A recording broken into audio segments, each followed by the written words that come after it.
राजीव जी, सबसे पहली बात तो ये है कि आप 27 साल मत कहिए।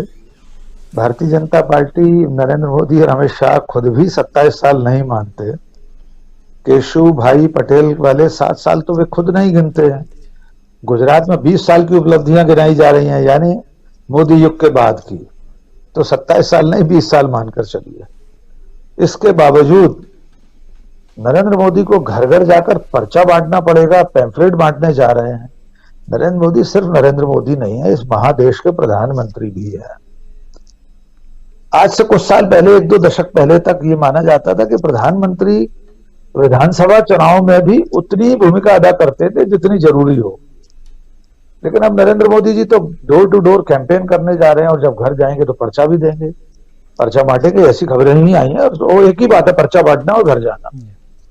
तो ये बताता है कि भारतीय जनता पार्टी की दशा और दिशा गुजरात में ठीक नहीं है। आपने गुजरात मॉडल की बात कही, मैं हर दिन याद दिला रहा हूं लोगों को कि गुजरात मॉडल का तिलिस्म भी, राजीव जी, अब टूट गया है।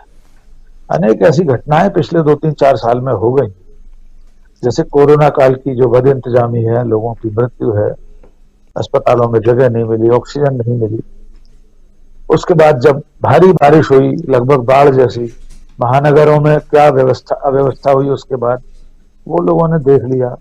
और हालिया ये मोरबी का कांड।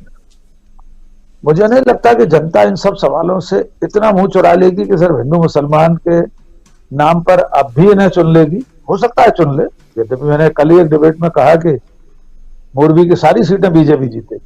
मैं आपके चैनल पर भी कहना चाहता हूं, क्योंकि लखीमपुर खीरी में भी थार से कुचले जाने के बावजूद सारी सीटें बीजेपी ने जीती। तो आप हैरत में मत पड़िए कि 8 दिसंबर को मोरबी पर देश भर की नजर होगी। मुझे नहीं मालूम वहां कितनी विधानसभा सीटें हैं, लेकिन जितनी भी होंगी सारी सीटें बीजेपी जीतेगी। इसके बावजूद भारतीय जनता पार्टी उतना कंफर्टेबल नहीं दिखाई देती गुजरात में। एक कारण तो यह है कि पिछले 4-5 चुनाव से हर चुनाव में उसकी सीटें कम होती चली जा रही। पिछली बार 99 रह गई, इस 7 सीटों से ही बहुमत था। आज भी मैं कहीं देख रहा था, किसी ने कहा 12-15 सीटों का नुकसान होगा बीजेपी, तो 12-15 से तो बहुमत से नीचे पहुंच जाएगी। ये किसी तौर पर बर्दाश्त नहीं हो सकता राजीव। नरेंद्र मोदी का अपना गृह क्षेत्र है, गृह प्रदेश है, अमित शाह का गृह प्रदेश है, हिंदुत्व की पाठशाला है, हिंदुत्व की प्रयोगशाला है। आपने जिन चीजों के लिए कहा कि बीजेपी चाहती नहीं कि भूल जाएं लोग, इसीलिए तो बिल्किस बानो के बलात्कारी रिहा किए गए, इसीलिए तो माया कोडनानी के भतीजे को टिकट दिया जा रहा है, इसीलिए तो हिंदू मुसलमान की बात दोहराई जाती है वहां पर। मोदी और बीजेपी कब चाहते हैं कि आप ये भूल जाएं कि वे नफरत की राजनीति नहीं कर रहे हैं? वे तो चाहते हैं कि लोगों को याद रहे ये। और इसके मुकाबले के लिए अगर राहुल गांधी यात्रा पर निकले हैं और यात्रा का प्रतिसाद ठीक मिल रहा है, जनता में उसका रिस्पॉन्स अगर ऐसा है कि लोग बिन बुलाए आ रहे हैं। कल ही मैंने कोई खबर पड़ी थी, गुजरात में जो लोग लाए गए थे 500 रुपए पर की दिहाड़ी पर सभा में, उन्हें 200 रुपए दिए गए, टरका दिए गए, बाकी भुगतान नहीं हो रहा है। तो राहुल गांधी की इस यात्रा में पैसे देकर लोग लाए जा रहे हैं, ऐसी अब तक तो कोई गोदी मीडिया का पत्रकार भी खबर नहीं दिखा सका। जिस दिन ऐसा होगा हम भी खबर दिखाएंगे कि राहुल गांधी पैसे देकर लोगों को बुला रहे हैं, भीड़ को। डीवी लाइव भी दिखाएगा, राजीव जी भी दिखाएंगे, हमें कहां ऐतराज। लेकिन अगर बिना प्रयास के सिर्फ संदेश मात्र उस यात्रा का जो है उससे प्रभावित होके, राहुल गांधी जो मुद्दे उठा रहे हैं उनसे प्रभावित होके लोग आ रहे हैं, तो इसका असर भी गुजरात में होगा।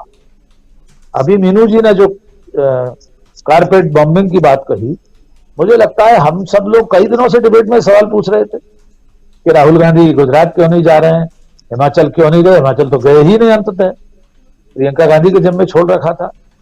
तब भी मैंने हर बार डिबेट में यह कहा था, हो सकता है कांग्रेस की यह रणनीति हो कि राहुल गांधी एक दिन वीकली ऑफ के दिन जाएं और ताबड़तोड़ सभा करके रैली करके आ जाएं। 2 खतरों से बच जाएंगे राहुल गांधी, क्योंकि मीडिया बाद में ये समीक्षा करता है ना कि जहां जहां राहुल गांधी गए थे वहां कांग्रेस जीती या हारी। मोदी कहां गए उसकी समीक्षा कोई नहीं करता कि 2018 में छत्तीसगढ़, मध्य प्रदेश, राजस्थान में मोदी ने कितनी सभाएं की थी और तीनों राज्य बीजेपी हार गई थी। आपने कोई डिबेट नेशनल चैनलों पर नहीं देखी होगी। तो राहुल गांधी एक तो इस खतरे से बच जाएंगे, 1 या 2 दिन की सभाएं 1 या 2 जगह करेंगे। अगर उन्हीं सीटों पर भी कांग्रेस हार जाएगी तो कोई फर्क नहीं पड़ेगा, लेकिन अगर उनके जाने से वो जो गैप घटता घटता पिछले 3-4 विधानसभा चुनाव से 7 सीटों का मात्र बचा है, वो अगर और कम हो जाता है तो ये कांग्रेस और राहुल गांधी दोनों के खाते में जाएगा। हम नहीं जानते उसका क्या प्रभाव होगा। राहुल गांधी सभा संगोष्ठी करने जाएंगे, रैली करेंगे, उसका भी कोई असर होगा कि नहीं होगा। फिलहाल बीजेपी के माथे पर चिंता तो है राहुल गांधी की यात्रा को लेकर। एक अंतिम छोटा सा उदाहरण देकर, धनंजय भाई सुनिए कितनी रोचक बात है। मध्य प्रदेश में राहुल गांधी यात्रा पर आने वाले हैं, महाकालेश्वर में महाकाल के दर्शन करने जाएंगे। मध्य प्रदेश के एक मंत्री ने और वहां के स्थानीय प्रशासन ने यह निर्देश जारी कर दिया है कि महाकाल मंदिर के गर्भगृह में फोटोग्राफी प्रतिबंधित रहेगी।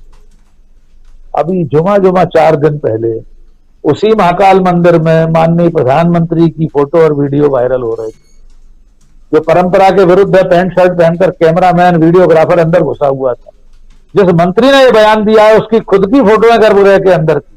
तो आप सोच सकते हैं कि राहुल गांधी की यात्रा को लेकर भारतीय जनता पार्टी मध्य प्रदेश में उसका शासित जो उसकी सत्ता वो कितनी चिंतित है कि अभी से निर्देश जारी कर रही है कि राहुल गांधी जब जाएंगे तो फोटो नहीं खींची जा सकेगी। और इस पूरी यात्रा में मध्य प्रदेश में कई धार्मिक स्थलों पर जा रहे हैं अपने रूट में राहुल गांधी। तो अब छठे साठ्यम समाचरित पर उतर आई है कांग्रेस, उसको उसी की भाषा में जवाब दे रही है कि आप उसके महापुरुषों पर आक्षेप लगाते थे, तो आज उन्होंने सावरकर के ऊपर एक सबूतों के साथ सवाल खड़ा कर दिया है। और मुझे लगता है कांग्रेस को यह बहुत पहले करना चाहिए था। ठीक है, देर आए दुरुस्त आए। राजीव जी बिल्कुल, देर आयत दुरुस्त आयत। और राहुल गांधी अपने हिसाब से अपने अंदाज से आगे बढ़ रहे हैं। मीनू जी, गुजरात की बात हम कर रहे हैं लगातार और राहुल गांधी की पदयात्रा की भी बात कर रहे हैं। और जैसा अभी कह रहे थे डॉक्टर राकेश पाठक जी की, अभी ये यात्रा जब मध्य प्रदेश आएगी तो मध्य प्रदेश में देखिए उज्जैन में महाकाल के दर्शन के समय में फोटोग्राफी, पहले से भी फोटोग्राफी वहाँ वर्जित है, लेकिन जब प्रधानमंत्री जाते हैं और दूसरे ऐसे नेता जो सत्ता पक्ष के हैं वो जाते हैं तो फोटोग्राफी और नहीं जाते हैं। और राहुल गांधी के लिए अभी से जैसे आचार संहिता का पालन करना होगा आपको, वो बता दिया गया है।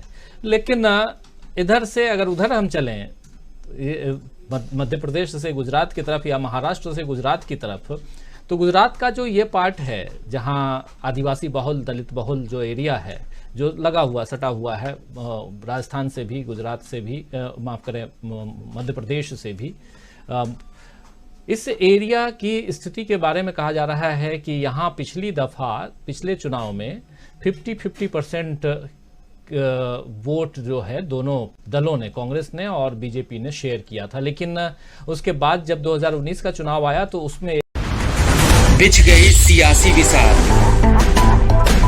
खेला जा रहा है सियासी खेल, जारी है वार पलटवार। शह और मात के खेल में बनाई जा रही है रणनीति, कौन पड़ेगा किस पर भारी, ये कभी भी सिर्फ हस्तक्षेप.com पर अमलेंदु उपाध्याय के साथ।